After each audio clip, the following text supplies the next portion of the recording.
மக்கள் வணக்கம். பாஜக மாநில தலைவர் திரு நாயனா நாகேந்திரன் அவருடைய யாத்திரையினுடைய இறுதி நிகழ்ச்சி உள்துறை அமைச்சர் அமித்ஷா அவர்கள் கலந்து கொண்டாங்க. முன்னாள் மாநில தலைவர் அண்ணாமலை அவர்களும் கலந்து கொண்டார்.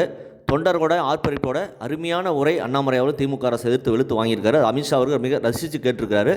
அதை பார்த்துவிட்டு உங்களோட கமெண்ட்டை பாஸ் பண்ணுங்கள். நன்றி, வணக்கம், ஜெய்ஹிந்த். சிறிது நேரம் உரையாற்றுவார்கள்.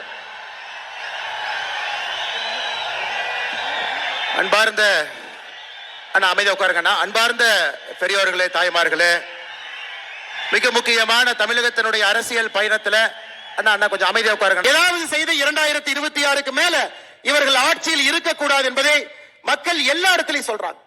முடிவெற்ற இடத்துல முடி திருத்துகின்ற அண்ணன் கடைக்கு போறீங்களா, அவர் சொல்றாரு. டீ கடைக்கு போய் டீ குடிக்கிறீங்களா, அந்த அண்ணன் சொல்றாரு. ஆட்டோ ஏறுறீங்களா, ஆட்டோக்கார அண்ணன் சொல்றாரு. தமிழகத்துல எல்லா தரப்பட்ட மக்களும் மேலே இருந்து கீழே வரை 2026க்கு பிறகு திராவிட முன்னேற்ற கழகத்தினுடைய ஆட்சி நமக்கு வேண்டாம் என்கின்ற ஒற்றை கருத்துல முழு தமிழகமும் இருக்கிறது.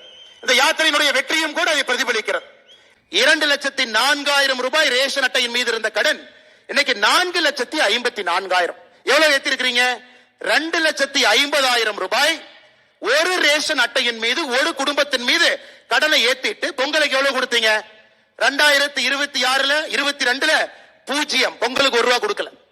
2023 எவ்வளவு கொடுத்தீங்க? 1000 ரூபாய். 2024 எவ்வளவு கொடுத்தீங்க? 1000 ரூபாய். 2025 எவ்வளவு கொடுத்தீங்க? 0. 2026ல எவ்வளவு கொடுக்கறதா சொல்லிருக்கீங்க? 3000. மொத்தமா 5000 ரூபாயை கொடுத்துட்டு 2 லட்சம் ரூபாய் எங்க தலைமையில கடன் வச்சீங்க இல்லங்க ஐயா. அதனாலதாங்க ஐயா திமுக நீங்க கில்லாடி. வெறும் 5000 ரூபாயை பொங்கல் என்று சொல்லிவிட்டு கொடுத்து விட்டு 2,50,000 ரூபாய் கடனை ஏற்றி வைத்திருக்கின்றீர்கள். இந்த கடனை திமுக முதலமைச்சர் கட்ட போறது இல்லைங்க ஐயா. நம்முடைய குழந்தைகள் உழைத்து கடனை கட்டணும். நம்முடைய பேர குழந்தைகள் வரை கடனை கட்டணும். 9,74,000 கோடி கடன். இந்திய சரித்திரத்தில் எந்த ஒரு மாநிலத்திலும் கூட இவ்வளவு கடன் யாரும் சரித்திரத்தில் பெற்றது கிடையாது. ஆட்சிக்கு வந்த பிறகு 5 லட்சம் கோடி ரூபாய் கடன் 4.5 ஆண்டுகளை வாங்கி இருக்கிறாங்க. என்ன பிரமாதம்!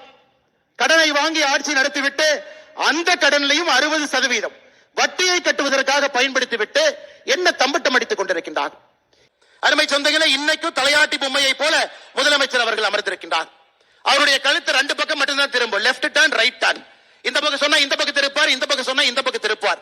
என்ன நடக்குதுன்னே தெரியாம ஒரு முதலமைச்சர் 4 ஆண்டு காலத்தை முழுமையாக காலம் கடத்தி இருக்கின்றார் என்றால் அது தமிழகத்தினுடைய முதலமைச்சர் உயர் திரு ஸ்டாலின் அவர்கள் மட்டும்தான். 4 ஆண்டுகளை தாண்டி என்ன நடக்குதுன்னே தெரியாம ஆட்சியில் உட்கார்ந்து இருக்கிறாங்க. அருமை சொந்தங்களை, இன்னைக்கு சொல்றாங்க பொங்கலுக்கு 3000 ரூபாய் கொடுத்துறோம். அவங்க பொங்கலுக்கு 3000 கொடுத்தோன்னே நம்ம அப்படியே கியூ கட்டி நின்று அவருக்கு ஓட்டு போடுவோம் முதலமைச்சர் அவர்கள் அந்த ஏசி அறையில் நம்புறாங்க.